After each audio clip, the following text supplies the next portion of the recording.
Hello. We meet again. Now, look, I know. Listen, it's not anime, it's not manga. Title and thumbnail says it for itself. It's fucking FNAF Tierlist. Why? Cause Naruto's video taken, like, way too long. I forgot how much shit was in the War Rock, okay?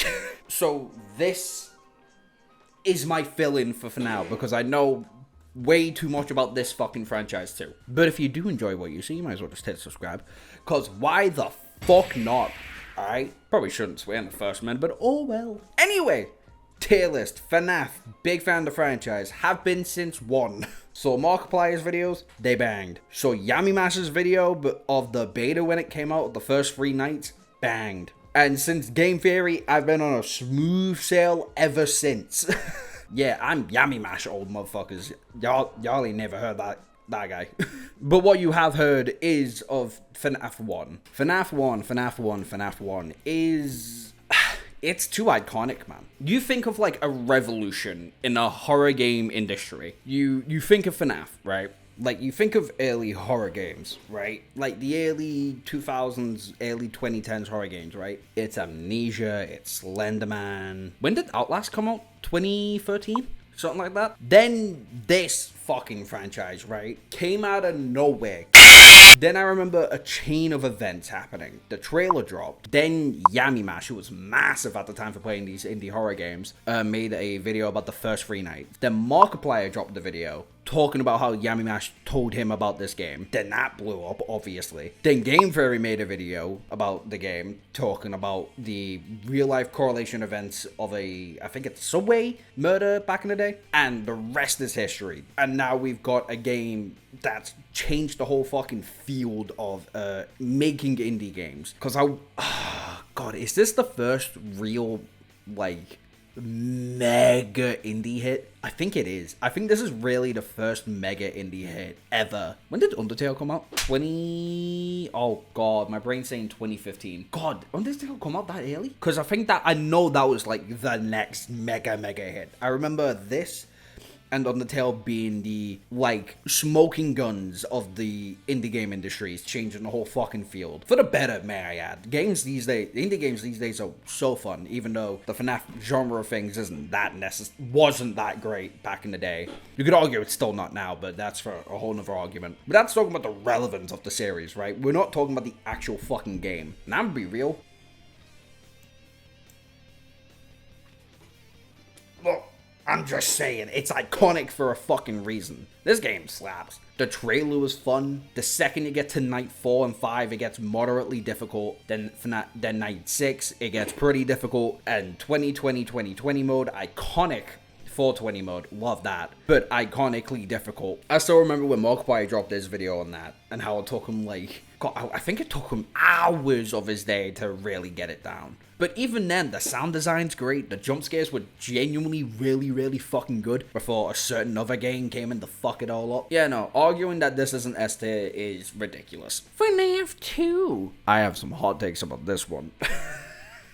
Oh boy, I have hot takes. Right. So, hot take number 1. Way too fucking many characters now. Originally, there was only 5. Freddy, Bonnie, Chica, Foxy, and Golden Freddy. The original dead children. Now we have the original... No. We have the 4, and I think this is when Golden Freddy was confirmed to be Golden Freddy. I think the original game is a different name. Then we have Balloon Boy. Then we had the toy animatronics. Then we had Puppet. Then we had the Phantom animatronics. And to be frank, after like night 4, it just gets a bit too tedious with how much is actually being done. Even though you only really have to make sure of like 4 things. Check Balloon Boy, check the vents, check the hallway. And the second you've got that pattern down, you're pretty much clear for the rest of the game. You don't really need to do anything else. So that's my main issue, right? There's too much going on, even though it's fairly easy to manage. My second issue is the fucking jump scares, man. They suck in this game. Rather than a quick it's a bruh. So yeah, the jump scares were just ugly. And I didn't like the sound design all that much. I do like the music box. I do find Blue Boy to be iconic with his hi. Other than that, there's not all that much to remember, I guess. Positives. Introducing the minigames. Love that a lot. And while I do like that, I still put it in like C. Oh god. No, I'm looking at the rest of the games. It's better than some, but I wouldn't say it's better than most. Next is FNAF 3. Another more slightly controversial one, but I don't think a lot of people are gonna disagree with me here when I say it's probably a C tier. Probably. Let me talk myself into it. Jump scares, ass. Initially they're fun, but then, you know, they become ass. Do like the venting system. I do like the system where you have to put William everywhere. I think that's interesting. I like these mini games. I like the number pad on the wall. There's a Balloon Boy one. There's a Balloon Boy one and the Chica one, I believe, that I might be misremembering. I like the ending, and I don't think it's all that hard. It gets tedious, certainly, but I don't think it gets all that hard. And I do like the introduction of actually getting to meet someone in a suit. I also do believe this is the point in time where... what's the book's called? Fourth Closet, Silver Eyes. It's just the second one I can't fucking remember, apparently. But yeah, second, Silver Eyes came out, and then there was a lot of speculation about the lore. At this point, this is where it kind of all started getting out of whack. We can blame this game. We can blame this game for the start of it. And how that book loosely revealed at this point in time that William Afton was the murderer, and by proxy was the one in the suit. And we actually had a name for Purple Guy at this point. And yeah, still not one for Phone Guy. To this day, we still don't know. I'm on the side that it's Henry, but we haven't gotten introduced to Henry yet, so who knows. But after pointing out everything, again, it's not hard. The gameplay's a bit too repetitive. I don't care for the phantoms. I think William's jump scares are like the worst in the franchise. It's got me looking at the others and they're like, fuck, is C too high? I'll regret it. I can change the list. I can change the list. Yeah, I can change the list. I don't care. FNAF 4. Yeah, no, not a lot of complaints with this one. Definitely the scariest FNAF game, with Help Wanted 1 and 2 being a pretty close second in my opinion. At this point, the second book came out and it introduced a lot about human animatronics. I could be wrong, but I believe Charlie gets put into the box at this point and is semi-replaced with Baby. What's her name in the books? Annabelle? I can't remember her name in the books, but she gets replaced by the Baby clone. And that helped us solve a couple more things, like a semi-motive to why William started killing, since we found out in this game that there is a family of 3, probably related to William. God, I hate how many fucking probablys I have to say, but probably related to William, and how his supposed youngest child had died to the bite of Golden Freddy, now giving us the identity of Golden Freddy, supposedly. Which Golden Freddy? Fuck knows. We just know it's a Golden Freddy. And there was an older brother who feels an absolute guilt for it, who we soon find out to be Michael, and his importance to the games are undisputed at this point, right? Now let's get into the actual fucking game, rather than the Aftershock minigames relating to the crying child, who might be called Dave. Or David. I'll link Hyperdroid's video in the description below if you want to go find out that theory. I'm 100% on board with it. I don't think there's any disputes at this point. I'm going to be calling the crying child from Dave from this point onwards, at the very least. Yeah, no, good scary game. Probably the best sound design out of all the games. I'm going to be real with you. Definitely the best sound design at this. The box being fascinating. Nightmare animatronics being fucking cool. Night 6 being Golden Freddy and Night 7 being like Death, essentially the actual incarnation of Death. The little Easter eggs with the IV bag and the flowers and the meds, love it. I'd comfortably put this in S tier. About that. Look, it's just a better game. It's not more iconic. I never said that.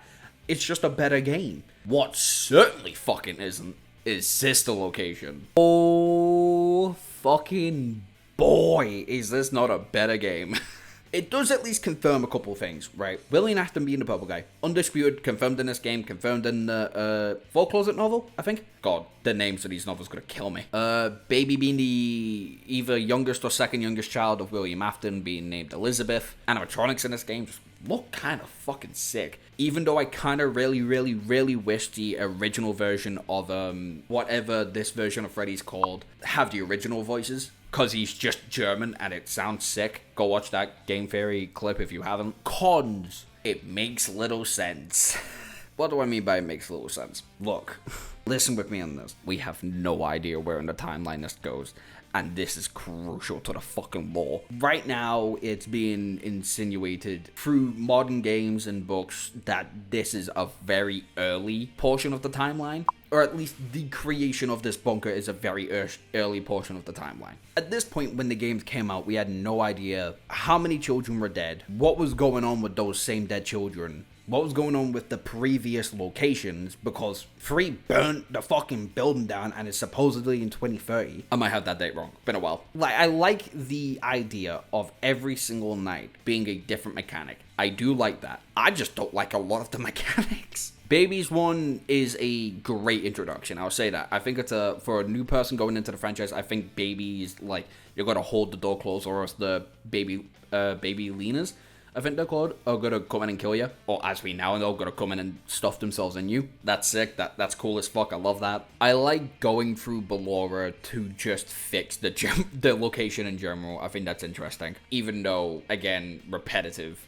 And the fact you have to go through that area again later on is a bit stupid. In my opinion, I think it's a bit stupid. I like how when you get through Foxy, there is a super tense, have to help and fix the animatronics with what we all assume to be the sound illusion discs. And then Baby's fucking USB thing, I can't remember what it looks like. And now how important that is to the lore after, what, 6 years? When the fuck did this game come out? Like 6 years ago? Ridiculous. I love how originally Nightfall was just like borderline impossible. How very few people genuinely got through Nightfall, and then they had to patch it. But then Nightfall is just fun in general. I think it's a fun night now, even though it was definitely like way too difficult back in the day. And then Night 5 can either be you getting scooped or you fighting the amalgamation. Ennard. You have to fight Ennard during the Nightfall house, which is just a sick fucking reveal. Also confirming to us that the crying child is not only William's kid, but it also might be underneath his house. At the very least, it's not far from the house. The more I talk about it, right, because I don't like Foxy or Ballora's section. I like Babies. I don't care for rebuilding. I like Nightfall. I don't care for the helping the location out. I like the Scooper ending, and I like the Ennard fight. It is very much a 50-50 thing. And I do like how it reveals a couple of things and then introduces even worse things. Looking at the fucking sound illusion discs. So, I'm gonna put it B. Highest I can go is B, right? For every benefit, there is a con to the game, and I think that does more harm than it does anything else. Pizzeria Simulator. Oh, I believe this came first. FNAF World. I really liked FNAF World. I'm putting it in A. Because I like it a lot. Definitely way more than the average person who played FNAF World back in the day. An open world RPG with a rotating cast of 8 that you can get out of, I don't know. I'm not counting. Can't be asked. A lot of characters. Then the added on sections that are super iconic. Chica's little voice line. All the animatronics are cute as fuck too. Then there's the glitches. Then there's the really fun boss fights. There's a unique way of collecting your characters. The music in this game fucking slaps as well. Collecting the achievements and then certain endings revealing a couple things, like how, first of all, the introduction of Henry, I believe, came from this game. But then also Henry game ending himself via the animatronic, which at the time revealed was like Baby, because I'm pretty sure it was FNAF World then Sister Location, but I'm a dumbass and I forgot to put it first, which we now know is just not true. We now think of it to be the Mimic, and maybe not even a game ending, more like he just died. I don't know. Yeah, no, I'm confident. It's staying in A. It's staying in A tier, absolutely, 110%. Now we can get the Pizzeria Simulator. One of the better ones. Definitely one of the better ones. I might just throw it in A automatically. Minigames, sick. Reveal it a fuck ton.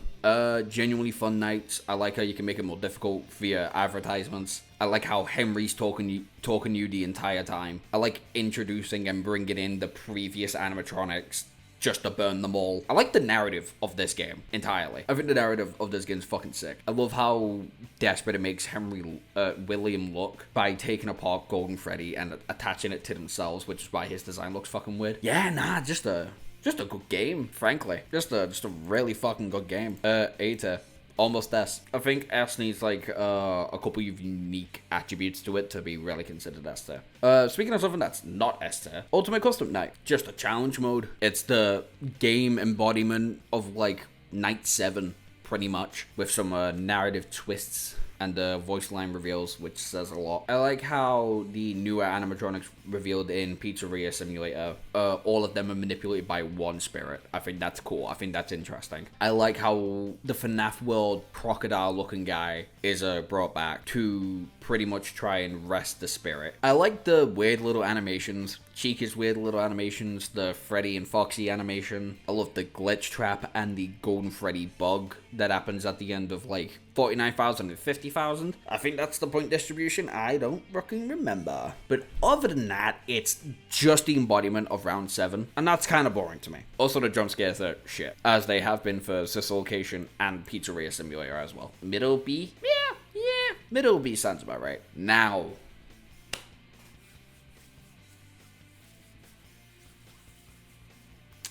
Help Wanted. Ooh, love this. Love Help Wanted, man. Even though there was weird issues about stolen art, I think it is for the poster or some weird shit like that. I don't know. I don't remember from back then. I think now this is 2018-ish. And God, what a fucking refreshing game. 3D environments, hard but rewarding challenges, fun nights, genuinely just fun nights. I like how you can go through FNAF 1, 2, 3, and 4. The DLC for it, dope.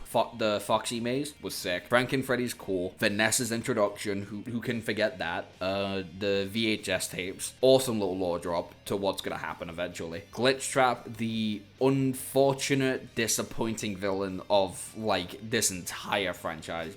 God, it disappoints me how Glitch Trap, essentially just William 2.0, who could have been way more, got thrown to the side by the fucking Mimic of all things. Good jump scares. Great jump scares, even. But that's because it's in VR, so it's kind of a given, you know. I forgot what the golden coins did. I genuinely forgot what the golden coins did, and that kind of annoys me. I love the bleak-ass ending. All 3 endings are bleak as fuck. I also like certain lore implications from this. Like how if Glitch Trap gets in your head, if it gets too bad, you will just do anything to, like, get rid of it. And that's fucking dark. Yeah, no, there's a going to top of Este. It's not moving anytime soon. Oh, God, we're on a fucking complicated one. Fucking security breach.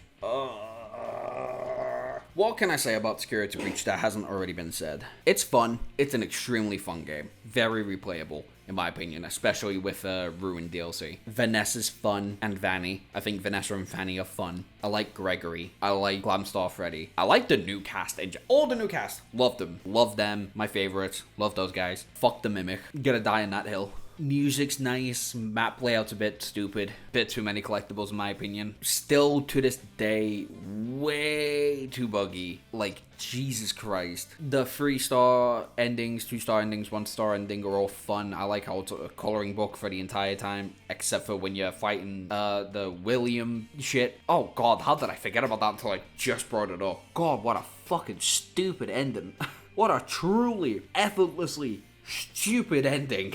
And then Ruin comes in to kind of confirm that, but also, like, not really. We have no idea what ending Ruin comes from. Princess Quest is lit. Love the Princess Quest storyline and how it relates back to Vanessa and Glitch Trap. God, what a complicated game. God, what a complicated game to talk about in a tier listing fashion. I'm actually gonna fix the tier list real quick, just so I can put Security Breach above Sister Location, because everything's a bit too high up for me right now. And we're almost done with the games that matter. I'm not really asked about if 3 goes into D tier, even though it's a little... No, actually, no, fuck that. It deserves D tier. Yeah, no, I think Security Breach is a bit too overhated. Like, just a little bit. Even though it complicates everything. Fucking everything is complicated now. And shit was already complicated to deal with. Whatever, let's just go to the next game.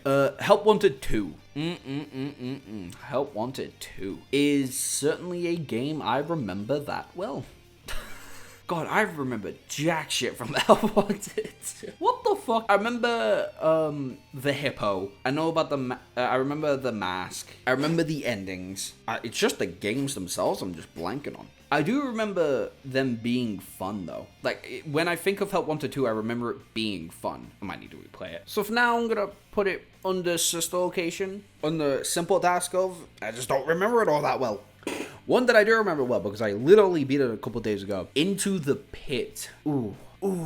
Love it. I think this is a great game. I like the story from the book. I think the game does it better. I like the multiple different endings. I think all of them are fun. Bear in mind when you run off on your dad. Nightmare mode is a fun challenge. I think it's worth it. Doesn't take that. It's not a long game as well, which I greatly appreciate. I think it's only a couple hours. If it's your first time, I think it's going to take you a couple hours. I think the pixel art really does it wonders. I like how we get to see, canonically for the first time, like, truly on fucking game, like the 5 missing children. I also like how we get to see a child in the actual fucking suits, and you've got to save it, and it's fucking freaky. The bunny is sick. Love him. Love how the animatronics through every night going on gets more aggressive, and one just comes in after another. Phone calls being different mini games. Different characters mean different collectibles, or the extra mini games you get played from the arcades.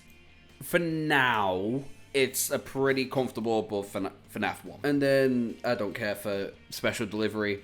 Way too gimmicky. Way too microtransaction hungry. Even though it doesn't reveal a lot about the lore, I don't really care for the parts it introduced because it's not really relevant anymore. Freddy's in Space, never played it. Never played it, don't care. Fury's Rage, I actually do find to be incredibly fun. So that can go in a C tier. Top of C tier. And that's it. Only took me an hour. To be fair, I forgot a lot about Sister Location. Anyway, here's the list. Here's my personal ranking and tiering of these games. Tell me what y'all think in the comment section down below. Whilst you're down there, like and subscribe. Does me fucking wonders. And the Naruto video should be out within 3 days of this being uploaded. God, I'm hoping.